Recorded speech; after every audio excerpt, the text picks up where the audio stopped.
AGS நண்பர்கள் எல்லாருக்கும் வணக்கம். இன்றைக்கி நம்ம என்ன பார்க்கலான்னு பார்த்தீங்கன்னா, பஞ்சாயத்து ராஜ் தொடர்புடைய விதிகள் பார்க்கலாம். சரிங்களா? இப்போ பார்த்தீங்கன்னா ரீசெண்டாக எக்ஸாம்ஸில் இந்த பஞ்சாயத்து ராஜிலிருந்து ஆர்டிகல்ஸ் கேட்குறாங்க. சரிங்களா? ஸோ இது எல்லாமே பார்த்தாலே உங்களுக்கே ஒரு ஐடியா கண்டிப்பாக கிடைக்கும். சரிங்களா? ஸோ இந்த மாதிரி பார்த்தீங்கன்னா ரீசெண்ட் டைம்ஸில் ஸோ பஞ்சாயத்து ராஜுக்குள்ளே இருக்க அந்த சப்டிவிஷன்ஸ் ரொம்ப டெப்த்தாக கேட்குறாங்க. இதில் எல்லாமே பார்த்தீங்கன்னா இனி வரும் எக்ஸாம்ஸ்லேயும் கண்டிப்பாக இந்த மாதிரி கொஷின்ஸ் எக்ஸ்பெக்ட் பண்ணலாம். சரிங்களா? இதில் பஞ்சாயத்து ராஜ் சம்மந்தப்பட்ட எல்லா ஆர்டிகளும் நான் கொடுத்துருக்கேன். இந்த வீடியோவில் நீங்கள் ஃபுல்லாக பஞ்சாயத்து ராஜ் பற்றி என்னென்ன ஆர்டிகல்லாம் இருக்குது அப்படின்னு சொல்லிட்டு இன்ஃபர்மேஷன் கேதர் பண்ணிக்கலாம். சரிங்களா? ஸோ நம்மளுடைய சேனலில் பார்த்தீங்கன்னா இந்த மாதிரி யூஸ்ஃபுல்லான இன்ஃபர்மேஷன் நம்ம அப்டேட் பண்ணி கொடுக்க போகிறோம். ஸோ நம்மளுடைய சேனல் சப்ஸ்கிரைப் பண்ணாதவங்க கொஞ்சம் சப்ஸ்கிரைப் பண்ணி ரெகுலராக ஃபாலோ பண்ணி வச்சுக்கோங்க. நெக்ஸ்ட்டு பார்த்தீங்கன்னா நகராட்சிக்கு இந்த மாதிரி என்னென்ன ஆர்டிகல்லாம் இருக்குது அப்படின்னு சொல்லிட்டு நான் வீடியோ கொடுக்குறேன். சரிங்களா? சரி, வாங்க பார்க்கலாம். ஃபஸ்ட்டு பாருங்கள். ஸோ ஆர்டிகல் 243 என்ன சொல்லுது அப்படின்னு சொல்லி பார்த்தீங்கன்னா, இந்த பஞ்சாயத்து ராஜ்னா என்ன அப்படின்னு சொல்லிட்டு அதோடைய விளக்கத்தை சொல்லும். சரிங்களா? அடுத்து பார்த்தீங்கன்னா ஆர்டிகல் 243A இது என்ன சொல்லுன்னு பார்த்தீங்கன்னா கிராம சபை. ஸோ அதை பற்றி சொல்லும். சரிங்களா? அடுத்து பாருங்கள் ஆர்டிகல் 243B என்ன சொல்லுது அப்படின்னு சொல்லி பார்த்தீங்கன்னா பஞ்சாயத்துகளின் அமைப்பை பற்றி சொல்லுது. பஞ்சாயத்து ராஜோடைய அமைப்பை பற்றி சொல்கிற ஆர்டிகல் 243B. சரிங்களா? அடுத்து பாருங்கள் ஆர்டிகல் 243C இது என்ன சொல்லுது அப்படின்னு சொல்லி பார்த்தீங்கன்னா பஞ்சாயத்துகளின் தொகுப்பு.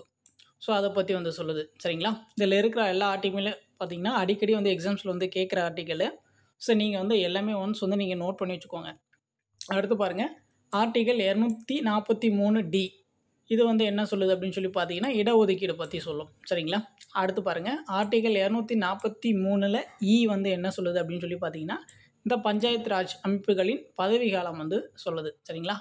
அடுத்து பாருங்கள் ஆர்டிகல் 243F என்ன சொல்லுது அப்படின்னு பார்த்தீங்கன்னா உறுப்பினர்களின் தகுதி இழப்பு அதை பற்றி சொல்லுது. சரிங்களா? அடுத்து பார்த்தீங்கன்னா 243G இந்த ஆர்டிகல் என்ன சொல்லுது அப்படின்னு சொல்லி பார்த்தீங்கன்னா பஞ்சாயத்துகளின் அதிகாரம் மற்றும் பொறுப்பு. ஸோ அதை பற்றி சொல்லுது. அடுத்து பாருங்கள் ஆர்டிகல் 243H ஸோ இது என்ன சொல்லுது அப்படின்னு சொல்லி பார்த்தீங்கன்னா நிதி மற்றும் வரி விதிப்பு அதிகாரம் இந்த ரெண்டத்தை பற்றி சொல்லுது. சரிங்களா? ஆர்டிகல் 243H நிதி மற்றும் வரி விதிப்பு அதிகாரம். அடுத்து பாருங்கள் ஆர்டிகல் 243I என்ன சொல்லுது அப்படின்னு சொல்லி பார்த்தீங்கன்னா நிதி அதிகாரம் அதை பற்றி சொல்லுது. அடுத்து பாருங்கள் இது எல்லாமே பார்த்தீங்கன்னா பஞ்சாயத்து ராஜுக்குரியது. சரிங்களா? உள்ளாட்சி அமைப்பு இருக்குல்லையா அது சம்மந்தமானது. ஸோ இதேமாரி பார்த்தீங்கன்னா நகராட்சிக்கும் இருக்குது நிறைய ஆர்டிக்கல். அதுவும் உங்களுக்கு கொடுத்துட்றேன். மேக்ஸிமம் பார்த்தீங்கன்னா ஒரு 15லேருந்து 20 இருக்கும். பஞ்சாயத்துக்கு ஒரு 15 இருக்கும், நகராட்சிக்கு ஒரு 15 இருக்கும். ஸோ அதில் இருந்தால் பார்த்தீங்கன்னா இப்போ ரீசெண்ட் டைம்ஸில் எக்ஸாம்ஸில் அடிக்கடி கொஷின்ஸ் கேட்டுகிட்டே இருக்காங்க. ஸோ இது ரெண்டு இதில் இருக்கிறது மட்டும் நீங்கள் பார்த்துக்கிட்டிங்கன்னா கண்டிப்பாக உங்களுக்கு ஒரு கொஷின்ஸ் எக்ஸாமில் அட்டன் பண்ணிக்கலாம். சரிங்களா? ஸோ அடுத்து பாருங்கள் ஸோ 243J இந்த ஆர்டிக்கல் என்ன சொல்லுது அப்படின்னு சொல்லி பார்த்தீங்கன்னா கணக்கு தணிக்கை அதை பற்றி சொல்லுது. அடுத்து பாருங்கள் 243K ஸோ இது என்ன சொல்லுது அப்படின்னு சொல்லி பார்த்தீங்கன்னா தேர்தல், பஞ்சாயத்து ராஜ்களின் தேர்தல் பற்றி சொல்கிற ஆர்டிக்கல் பார்த்துக்கோங்க 243K.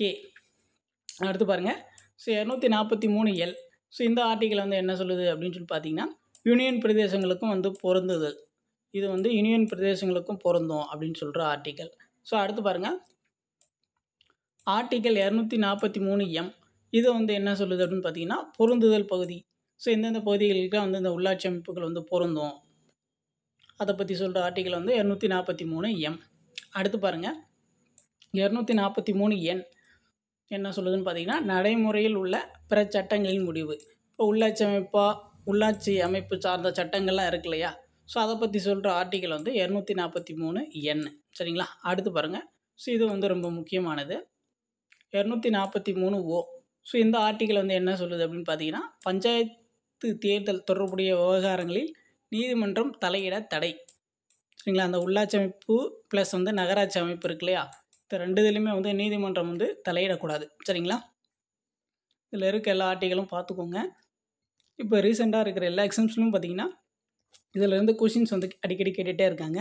ஸோ கண்டிப்பாக இந்த வீடியோ உங்களுக்கு யூஸ்ஃபுல்லாக இருக்குன்னு நினைக்கிறேன். ஸோ நம்மளுடைய சேனல் சப்ஸ்கிரைப் பண்ணாதுங்க கொஞ்சம் சப்ஸ்கிரைப் பண்ணி ரெகுலராக ஃபாலோ பண்ணி வச்சுக்கோங்க.